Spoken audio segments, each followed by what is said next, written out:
Welcome back to another episode of Dirt and Grip. First off, We gotta give some condolences to people from the Netherlands. We're over here doing a tractor pull extravaganza. They're going around and seeing the different tractor pulls in the area, and on the way back from the Bowling Green tractor pull, they unfortunately were in an accident. Several people were killed, and others are currently in critical condition or still in critical condition. So if you can give your thoughts and prayers to them, that would be much appreciated. Most definitely. We really hope everybody is keeping safe out there. We hope everybody had a good time out there at the Bowling Green event, NTPA, OCPA roll arounds. We're extremely happy to see many people from many different countries come out this year. And a heck of a show we've seen online out there. We do not cover that event, but hopefully in the future we might be able to work out some deals for that. But yeah, we are very, very saddened about the loss in the polling community, as well as for the families. We are not going to be releasing the names or what happened during the crash due to the fact it's for benefits for the family. We're not going to be talking about any of that. So don't come asking us for information on it. We're not going to tell you, even if we do know, but we are not going to tell you guys. But yes, we're here standing with our Dutch friends and people from the Netherlands as well. And we hope you all are safe out there. And people, please put the phones down, pay attention when you're driving. It is very hazardous out here on the roads anymore. Unfortunately, we are losing more people every single day. Unfortunately, we did lose Esteban there from Dome Valley Race way as well too. So another sad ordeal. So our family is from ours theirs as well, and everything. We're here if you guys need anything. But to get the sad news out of the way. What'd you think about Bunker Hill this year, there, John? Because I think you were at every single event with us this year. With the exception of the first one. Yeah, that's right. You did make the first one. Yeah. I was sick. Terrible thing. You're not allowed to do that. Terrible thing. You're not allowed to do that. The other Bunker Hill is always a good time. They keep things moving. All the drivers that go to Bunker Hill, I haven't heard any driver ever complain about Bunker Hill or how they run things. They had a little bit of a football at the beginning of the year this year. The sled operator was kind of stopping the four-wheel drive always a little short beginning of the year. A little bit of a tussle about that one. But other than that, they got that cleaned up. But it's not a fairground or anything like that. But they got plenty of stuff to get to do, even with the pedal poles as well. We're probably going to be sponsoring the little pedal poles next year just to give those guys a little bit of money to help them continue that sport up. Again, there's no more dedication than watching a young child try to pedal 30 feet on a tractor. You covered him last year on that.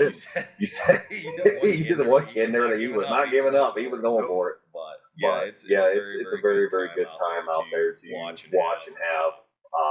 Just bring the friends and family out there. So, out of what you've seen out there, what was your favorite class for this year out there? Single engine modifieds. The first time I ever saw the unlimited modifieds is my ultimate favorite. Never ever really see those anymore. They're very too expensive now. But also a lot of the pulling. Productions out there. They're taking them out of Ohio, out of the birth state of it. Run them across. I think there was only 2 locations this year in the state of Ohio where they are actually running them. I believe it was Canfield and Medina County for OCPA. I think that was the only spot where you can see them this year. It's unfortunate. I always loved them, but the single engine modifieds are always fun. It's always interesting seeing things that don't look like tractors, but that's what started the unlimited modified. A non-tractor engine on it. My great uncle and everything, he actually started in that class with the twin turbocharged 429 out of a junkyard. Everything, and it was quite an ordeal and everything to see that tractor. Little man driving.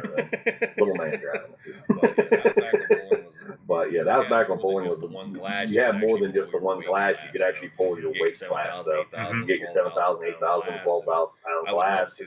I would love to see that come back, but unfortunately these tractors are not designed to do that anymore. It's 1-2 hooks a night. That's all you're gonna do with them until you start breaking stuff. Yeah, that's what happens when you start pushing horsepower and. You're going on a mostly stock engine. Mostly.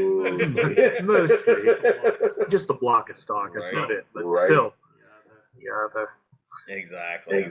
I mean, it's just one of those. One of them classes. It's really nice to see them come out. I guess they're in the class they brought out. I guess I guess there are 10 people, but they have like 12, 14 tractors in that class. So we only got to see a very small amount there at the Bunker Hill event. So hopefully they can bring them back out again next year.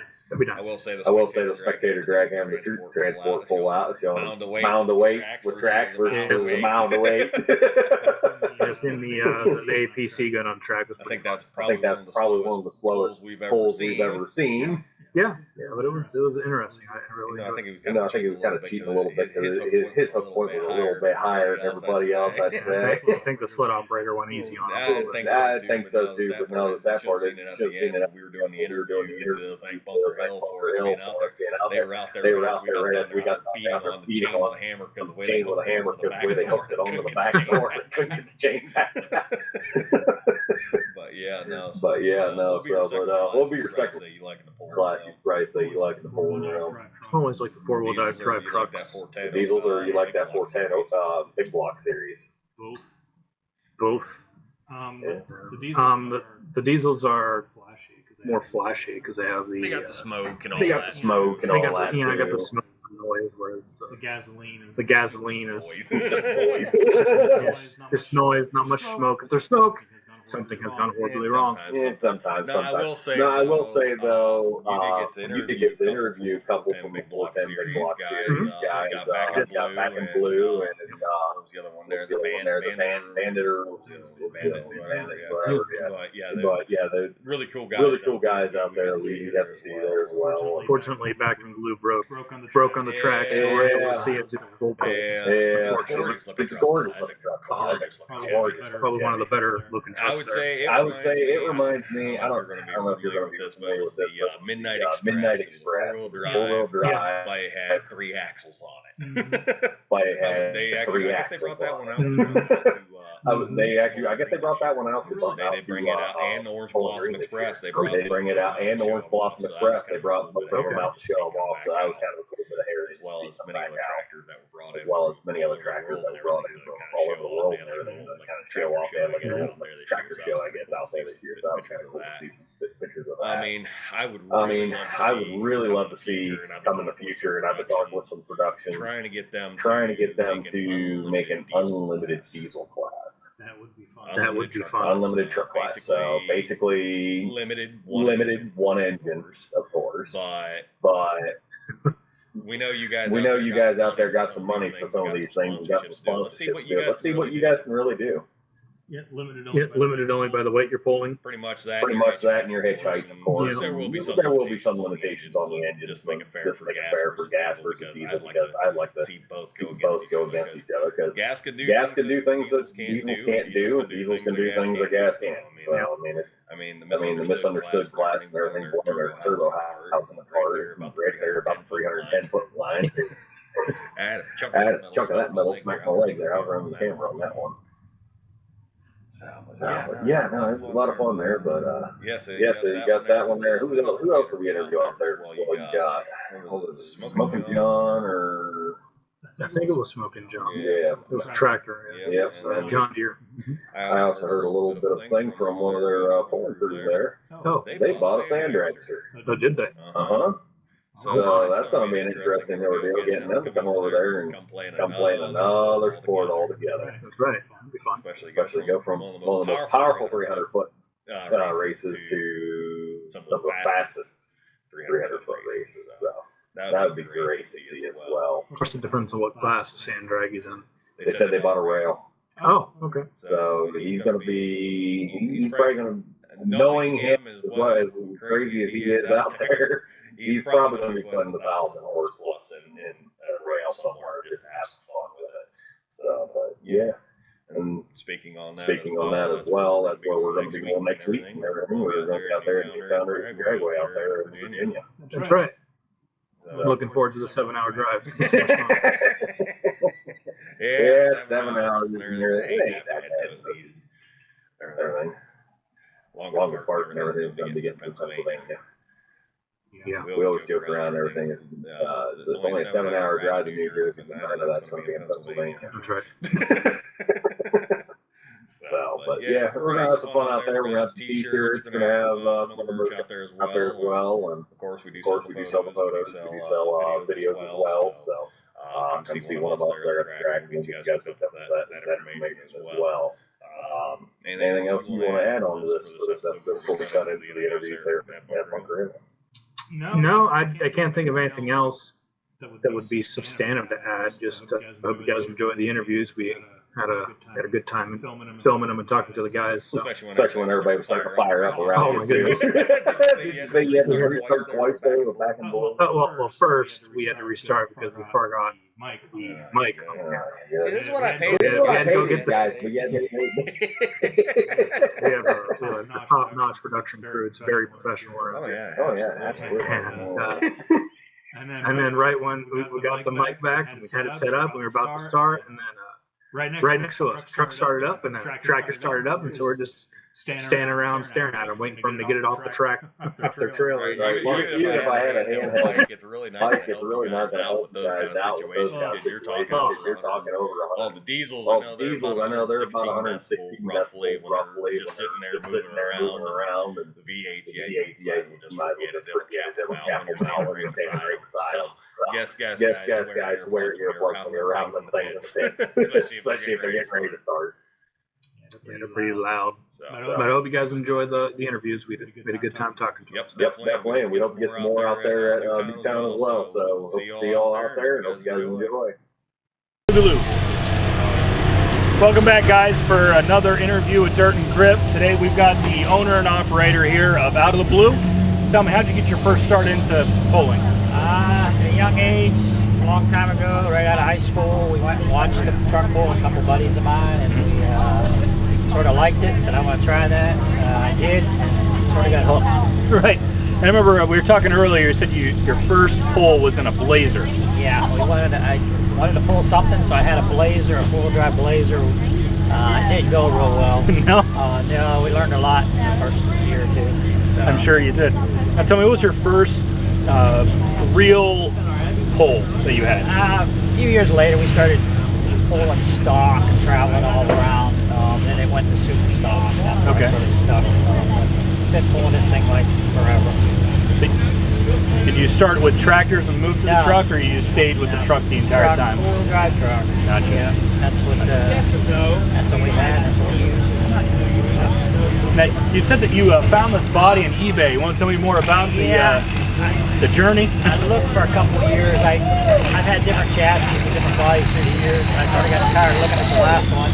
Right. And I wanted something different, and I wanted something old like this. This is a 33 Chevy.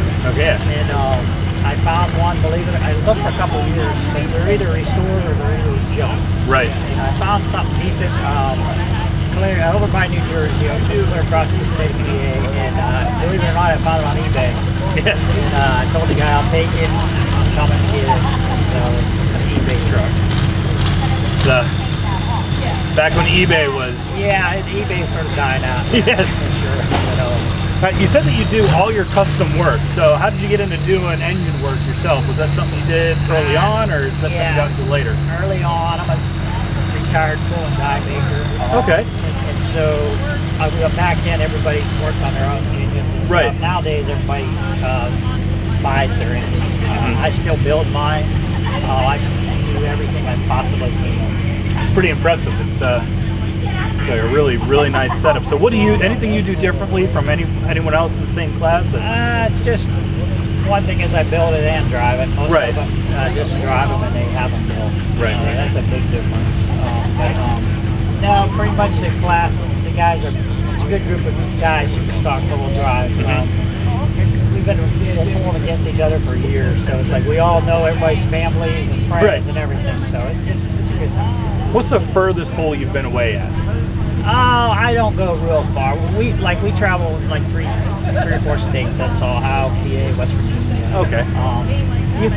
You can go farther, but this is what we do. What's your favorite track to pull at? Believe it or not, this one here is this is a neat little place we're at here. Yes. It's no fair or anything, but it's a pool, and they put it on through the summer. They do it 3 or 4 times a summer. This is a good track, this place. Yep. You got grandstands on both sides. Yes. So the people are into it. And we pulled here forever too. Right. But this is one of the places right here. Nice. I'm glad. I hope to see a good run today. Yeah, me too. A few more hours, we'll find out. Right. It will. Thanks for taking a minute to talk with Yeah, us. thank you. It was good talking to you. You too, thanks. Guys, welcome back to another interview here. We got the driver, Smokin' Joe, so please introduce yourself to our viewers. I'm Joe Miller, and I'm the driver of Smokin' Joe. The name of our class is Limited Pro. The oddity of our class, which is different in other places, is we actually have to run an A pump, and that's our limiting factor on what we can do with this class. Okay. Tell me, what got you into polling in the first place? When I was young, I grew up not on a farm, but near a farm. And I had an infatuation for tractors. Didn't care about the animals, dairy cows, anything like that. But when it come time to do field work, I enjoyed the tractors. And that farm had nothing but John Deere's on it. So I guess it carried over 30-some years later that we pulled John Deere. Okay. So what was the first tractor you pulled with? First tractor that I actually pulled with and got me into it, I got started at a young age into garden tractor. Okay. Garden tractor pulling, it was coming alive back then. Yeah. And I believe the first one was a Sears. And then we went to an Atlas Chalmers. Okay. And then took a break of pulling, got into drag racing and different motorsports, and got it back out of that. And then we bought a beautiful 4020 that was basically stock, and that wasn't enough. Next thing you know, turbo, pump work, everything like that, and then we hit the downward spiral to get us where we're at today. All right, so you mentioned the oddity. Could you explain that for people who don't understand? How does that limit you specifically? So basically our class, the Limited Pro and the Light Pro, they are almost identical in the rule set. We have to run a 540 cubic inch. We can basically run a unlimited G-trim turbo, but what limits us is we have to run an A pump. And the A pump is a limiting factor because we actually run out of fuel. Put as big as turbos you want on it, but at some point you run out of fuel, Gotcha. Start supplementing water with it, and that's the end of it. Right. The Light Pro stock guys, they can run a P pump. They got all the fuel they want on demand. It makes a huge difference, but what I personally see is the guys are starting to tear up parts. Technology has come so far with the turbo, the pump, the injectors. Yeah. They're well over 3,000 horsepower now, and the tractors just aren't holding up. You're trying to put 3,000 horsepower on a 540 cubic inch, and sometimes it's hard to keep them together. I'm sure it is. I'm happy in my little mud puddle here with the A pump. How much horsepower do you get out of your The A pump tractors are in between 2,000 and 2,500 horsepower. Okay. Yep. And it's crazy to think that just by a pump change, it's going to put you over 3,000 horse, Right. but it does. So what's the most notorious part that you constantly have to keep your eye on? Honestly, that's a fun thing. Like, sometimes they don't break at the track, they break on the way home. And what I mean is, everything seems great at the end of the night. You load it in the trailer, you take it home, you get to your shop, you go to unload it, and when you drop the door in the trailer, there's parts, there's puddles, there's screws, bolts, nuts, and it's like they break on the way home. But our weakest link right now on this tractor is probably the block. Okay. It's still a John Deere block, and we have everything pretty much bulletproof to the point to where we're probably pushing the limits of the block. Gotcha. That's quite interesting. Is there anything else you typically do with the tractor that maybe no one else in the class does to give you an edge? Some people run a little less PSI in the tires than everyone else, or? Not really. I mean, to be honest with you, we like to clean it up and keep it nice and shiny and clean. That's one of our things. The hauler, the tractor, everything. we like to turn it into a tractor show as much of a tractor pull that we do. So we like to, we make it a point to clean it and keep it clean, and competitors and other people crack jokes about the tire shine on the tires. And to be honest, this is probably about the dirtiest the tractor's ever been. We've just been kind of struggling for time to do a bunch of different things that we do, and this is probably the dirtiest that the tractor's been. So where do you usually pull at? Just in the area, or do you go out of state in the surrounding? We do go out of state occasionally, but we're from Pennsylvania, Okay. so we generally stay in that neck of the woods as far as Pennsylvania, Ohio, West Virginia, possibly New York sometimes, Eastern PA, because Right. we're on the western side, like the Pittsburgh area. Okay. What's your favorite track to pull out? Everyone's got their favorite. They go, they know that night, no matter what, they're going to have a good hookup, and it's just going to be an enjoyable time.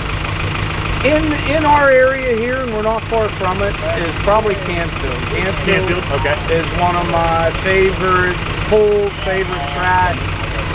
It just has different vibes in some Right. other places. Okay. So we enjoy it there. Nice. I'm glad you took the time to talk to us. It's really interesting hearing all the different things that go into building the tractors, the different perspectives from each driver, and how they operate the tractor. So it was, thanks for taking the time. Absolutely, thank you. Thank you. I think so. All right, guys, welcome back to another interview here. We got Ron with Bounty Hunter. Tell me, Ron, how did you get into the sport of pulling? Years ago, back in '90s, I started stock. Right. The first time I was drive shaft went flying, and we went on to run the stock class for a while. And won them. Yeah. Run that for 7 years. Sold it, dumped it, round up. Bought a frame, 250 frame. We had to narrow it. Never bought any Right. My dad, we had a brand new frame. Took it off the truck, my guy tried to cut much out of it. My dad comes in and says, "You're out there cut that new frame up." So that was kind of a funny story. But Yeah. my dad was Was your dad one of the reasons you got into pulling? well, no, not really. He was a forger. Okay. We were forgers from 1954. And that's why we always been forged. Ah. I drug back in the late 69, 70. We did a lot of drag racing. Okay. What did you drag race? We had a super soft Mustang, 69. Nice. A 69. Oh. Brand new. Made Nice. a race car out of it. One of the better Mustangs. Yeah, I wish I would have it back today. I'm sure you do. You can't find them anymore. No. So tell me, what kind of work goes into building a truck like this specifically? You mentioned they had shortened the frame down, so it wasn't as wide. The width of the Right. Ranger body. There's a lot of, it's just a Ranger body. It's hard Right. for me in a Ranger. You're right. Yeah, it's but you know, big axle, rock welder, and Yeah. and a 60 with a 70 center texture, Okay. and you have to build them to withstand the power and the pressure. So how much power do you get out of this? This one's just shy of 1,000 horsepower. Just shy of 1,000. Okay. Is that to the wheel or at the crank? That's just correct. It's the crank. Okay. Looks really sharp for a Thank- Ranger. Thank you. I'm a Chevy guy myself, so. Yeah, there's a lot of Chevy guys. Yes, a lot of times I was the only Ford class. Yeah, there's always a lot of Chevys on the pulling track. What are you trying to do today? Is it trying to take home the win? Well, you always try to do that. So we have an early number, we're second. Okay. just tell us first. We're going to be second. Okay. So you never know whether the track's going to get better or worse. That's true. That's true. Just Well, have to see what happens. I hope you have a good run today. Thank you. I hope you have a good run. It's good talking to you. Nice talking to you. Thanks for taking the time. Okay, you're quite welcome. Yeah.